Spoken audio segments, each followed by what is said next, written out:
we developed and designed the training grounds. And it's basically a combination of personal and professional development tools to help people navigate any corporate environment, any industry, no matter what your point of origin has been, what your background has been. They're tools that will help you to understand in order to be not just a corporate citizen. We don't do corporate citizenship and training. We do about what? Successful corporate citizenship. So it's not an entry-level attitude. You come to training grounds, you don't come to any establishment with an entry-level attitude, even though you may have an entry-level position. Because we know at training grounds how to make success decisions, even though you might be in what? Survival mode. You can be in survival mode and still make success decisions. So those are just the kind of things that we deal with, because life will still happen while you're climbing that ladder. The situations will still present themselves as challenges while you're still climbing that ladder. So we spent a lot of time over the last few weeks just talking about some of the formidable muscles needed. So what we talk about is, I always teach that there's at least two identities that every human being should be conscious of and managing. There's your personal identity and your professional identity. Now, if you have to have more than two identities, that's for professionals that are not like me to help you with. That's for you and your doctor to work out. And I'm saying you should have at least two. So what happens if you're born and raised in survival mode, most of your life you're spent being developed on the personal side, just how to make it survive, make ends meet, get some money. Very few people that are born and raised in survival circumstances get enough teaching on the formal professional side of their lives. So often you have people that are young adults and adults that are looking around saying, listen, I know I have something special to offer. I know that I can do things, I figure some things out, but I'm not exactly sure how you use this and do it in a way that's going to get me an opportunity to get to the fourth A, which is advanced. So the whole idea is to be able to take a combination of things to help just develop the professional acumen and understanding of anybody coming through. And some may already have some of it, but we try to get them to revive some of the things they've been taught and really trust again some of the things that maybe they would let go of, or maybe for the first time hearing it, and really get an opportunity and an understanding of how to apply it. So, you know, a lot of that being said, there's one other gentleman I'm going to ask to come forward, and then we want to get ready to get our certificates out, and we have a couple of special recognitions that we want to present this evening. So, my boss, who's the chair of the board, his name is Don Murray, and Don Murray has, you just have to Google him because I can't even do his background injustice, but I will tell you, he was a professor at University of Maryland, Baltimore County, UMBC, for 25 years as a professor of African American Studies.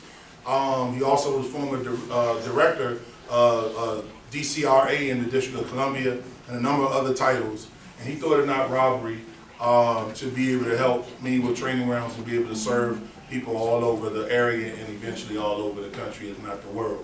So to have him as my board chair is an extreme privilege, and it's already paid huge dividends already. So I'm gonna have him say a quick hello, to the group, and then we're gonna get set up to be able to hand out our certificates and awards for the night. Is that cool? So because this is my boss, y'all, we gotta make a good showing. Can we give him a real big round of applause?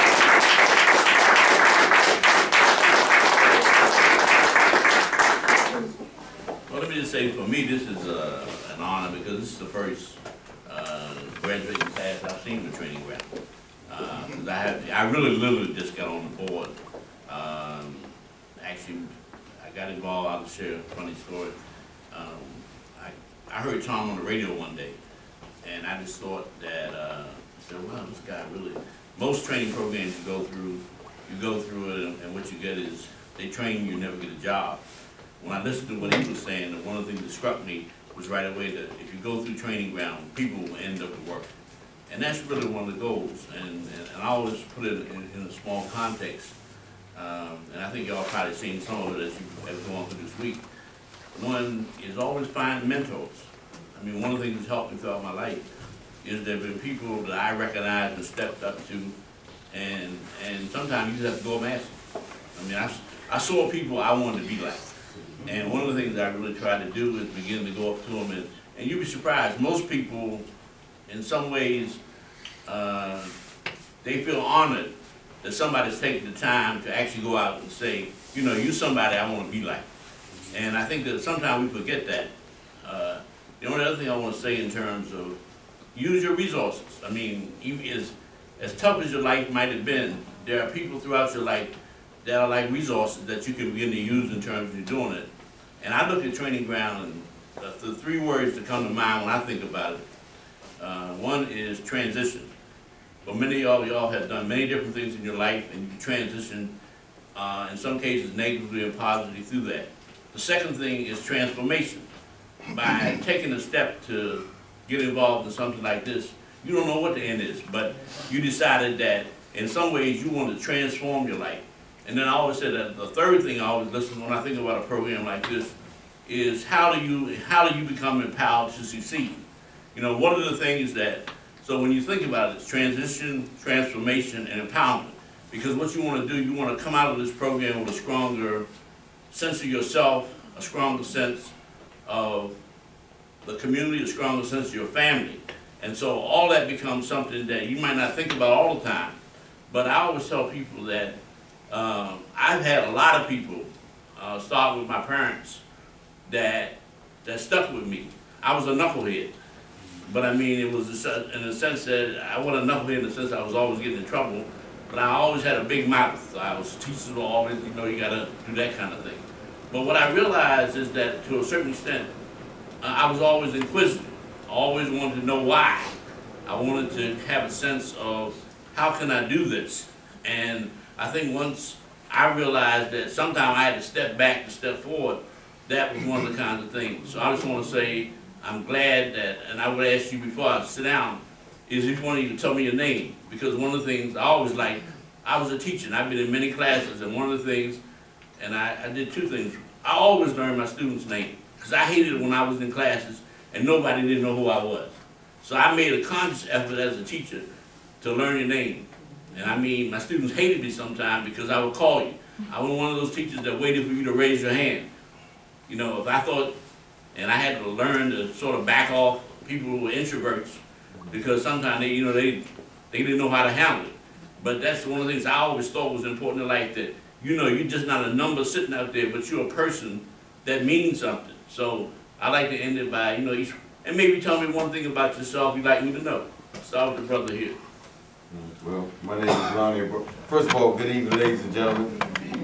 My name is Lonnie Brothers, and I'm proud to be here, to be a part of this. And I see this as the first step in my life to success and prosperity and happiness. That's all I want. Well, we all want, brother. Good evening, my name is Ronnie Roundtree. I'm also proud to be here. And just good to know that I'm part of a team and learn that I'm not alone out there. And I can look forward to some great things in the future. Alright, my name is Tyler Robinson, and I'm thankful for being here, because like, without like people telling me, my family telling me, and I wouldn't have been here, I wouldn't have found out about this, so I'm thankful that I'm here. Name is Philip Robinson, and good evening, everyone. I really appreciate this program and the things that they're providing for people's life.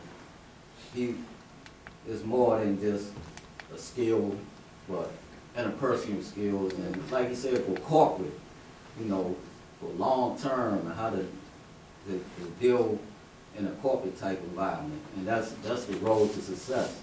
Anyway, you look at it, and I'm just saying, I appreciate it.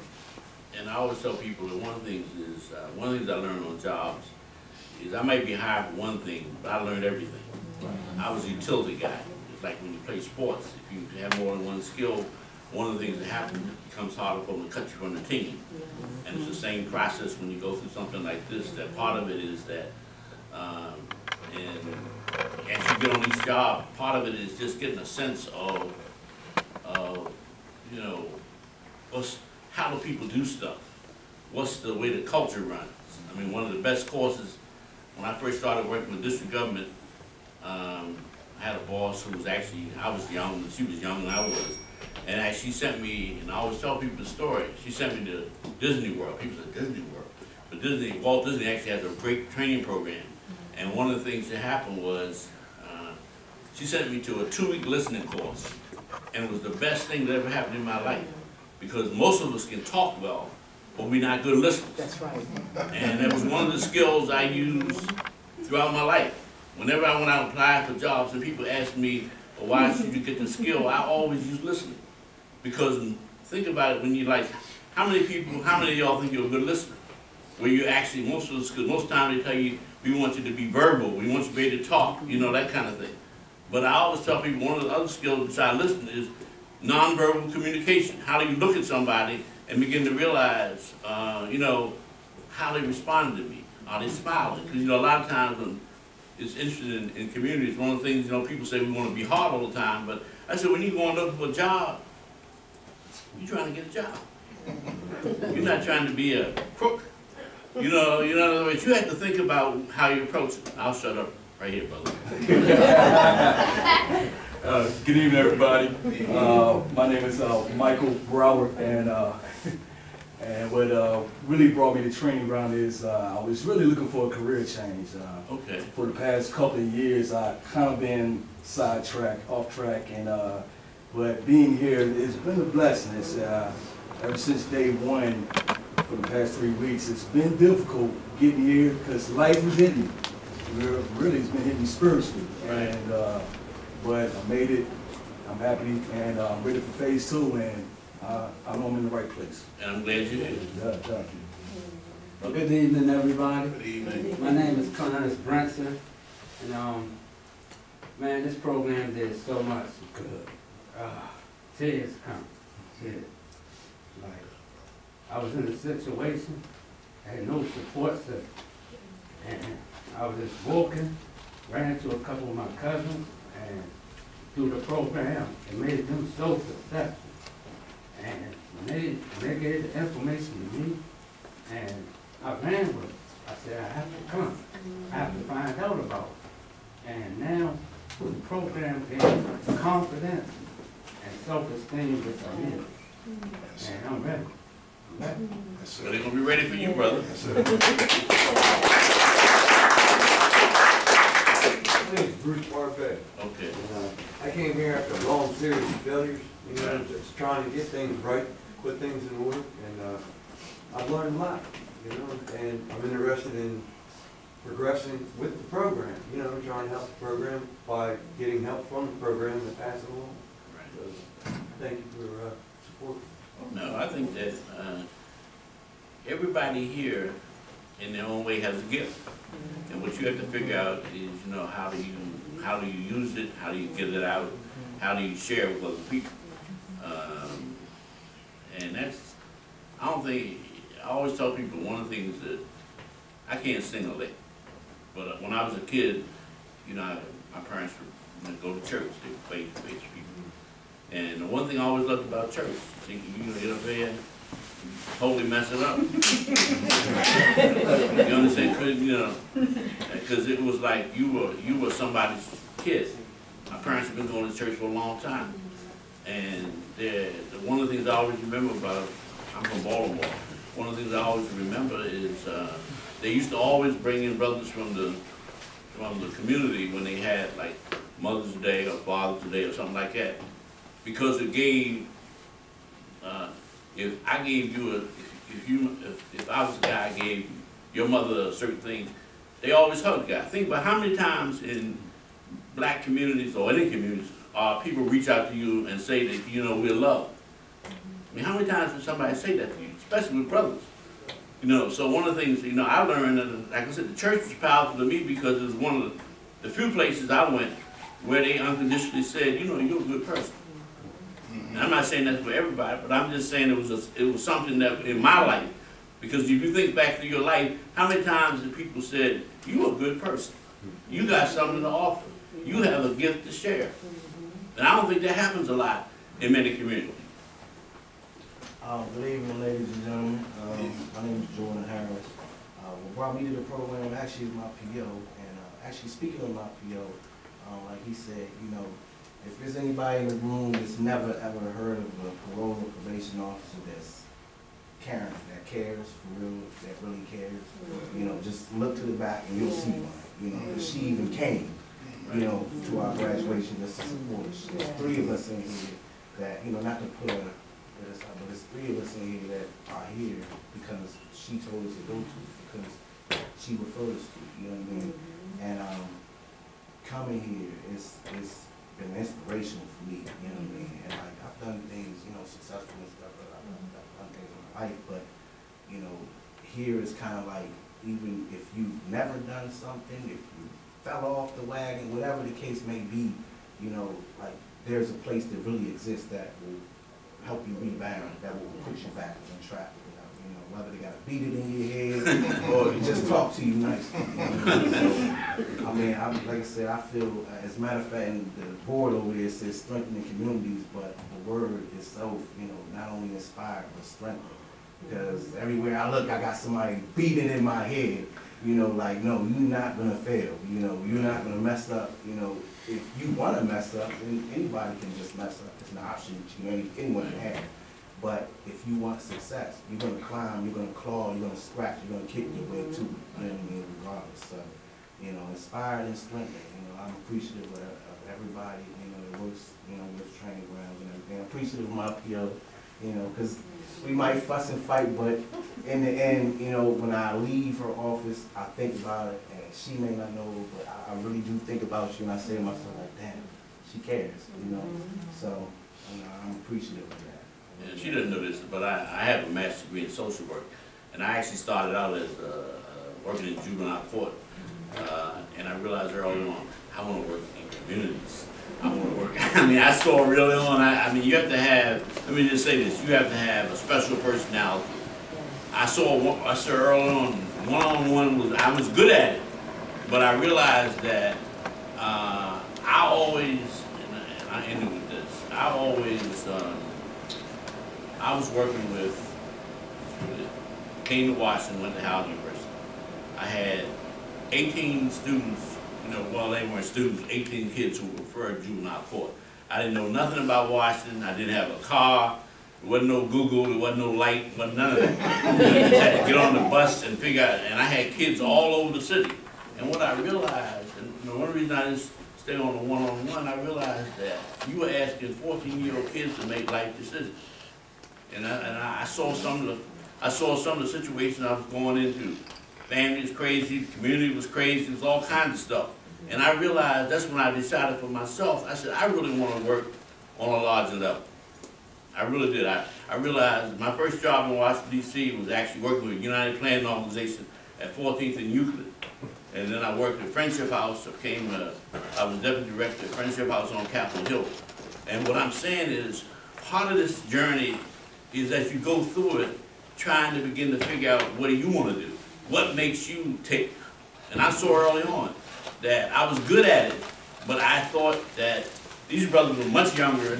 They were already in the court system, and I just realized, I said to myself, you need people to do that. I didn't think I was the right guy to do it, because I just realized I couldn't take home problems every night. I just couldn't do it. You have to have a certain mindset, and the people who do it are really good. So I commend you for at least getting 3 people in here, and we're going to try to make sure.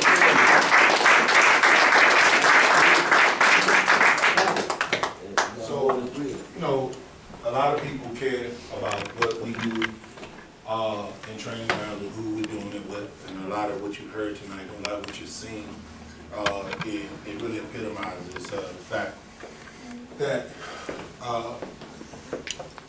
suicidal son of a crackhead, teen parents, never finished college, born and raised in the projects, could turn around with all of that and the many other things I've shared, and do something like this. And it's because of something that we've shared in class, and a lot of things you've heard tonight. I'm going to ask you to repeat this after me.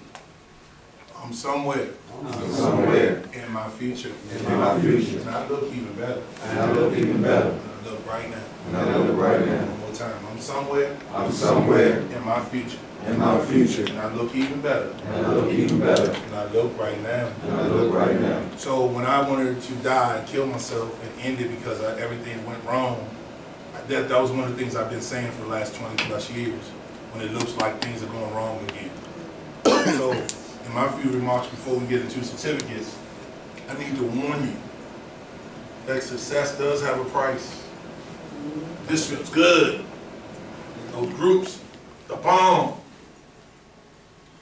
But when you're not in this address, doing these sessions, you got to reflect on all the things that you value, all the things that mattered, all the things that jumped out, all the things that people said, all the opportunities and support that's being offered to you, even tough love. Because the reality is, it's an imperfect world out there. But you have the tools now. And you know what we say? We're going to give you the tools. We're going to give you instruction on how to use the tools. And you're going to decide how much you want to use the tools or not. Or which tools you prefer to use. Now, I'm going to tell you this. It's going to be a lonely road. Because some people aren't prepared to take the journey with you. And that's just fine. Because the reality is, there's other great people waiting to meet you. There's other fantastic people waiting to partner with you, waiting to experience success with you, waiting to share stories with you, journeys, trips. That's what's ahead. And so one of the hardest things that phase 2 is going to present to you is that separation of, I got to do this because it's the right thing for me, and I'm doing this because it's the right thing that they want me doing. And you've been equipped, you've demonstrated it, you've demonstrated leadership for this last 3 weeks, you've demonstrated tenacity, commitment, and focus. And so I want to stand here and look you in the eye as I end every session and say what I've always said, in case nobody said it yet today, and nobody gives you a chance to say it to you before you lay your head down tonight. What is I'm going to say? I love you. I'm telling you flat out. Y'all know every session I end it like this. I love you. I do this work. I'm committed to this mission out of love. Unless I get a raise, it sure ain't out of money. But the reality is, life happens to everybody. And at the end of the day, it's really about your response to what life does. It's really about that. And so this last 3 weeks has been about sharing with you the beautiful image that you represent to the rest of the world. And remember, what we said is that one of the first things that you have to do, that you wrote up in big letters on that board, what's the first thing you got to do in order to get successful? You got to forgive. That's an important tool. That's an important tool. People don't tie the workforce. You know, we get tagged a workforce program, I think we get miscategorized for real. Because our approach has way bigger intentions than workforce. Really, it's about giving you the opportunity to maximize the rest of the days you're going to get on this earth. That's what it's really doing. It's really getting you in position to take advantage of every breath in your lung you're about to take until your last one. And the thing about it is, we don't get to predict when that is. So if you waste today, if you waste 2016, and all you got left that you don't know in this room is to 2019, shame on you. Because none of us know. So the reality is, your decision, as Mr. Majid taught us, is to what? Maximize those 8 hours at least that you're supposed to spend not sleeping, but doing something productive with your life. You get 3 sets of 8 hours, right? What are you doing with that 8 hours in the middle when you're supposed to reading something, going to school for something, doing something to add to what you already know how to do? So I want to thank you all for the opportunity to experience this last 3 weeks. I want to thank the support of the family, the rides, the calls, or whatever it was that said, I am going to support you making the decision to go to this place in Suitland that I ain't never heard of before, to do this thing that I ain't never heard about before, to refer you to this organization that keep delaying start dates on me. and say, you know what, I'm gonna give it a shot. So I really wanna thank everyone involved in this process, because none of us do anything in a silo. So at this time, I'm gonna ask my partners, I'm gonna ask Mr. Jones, I'm gonna ask Lisa Lincoln and Mr. Majid, and also our partner Carl Thomas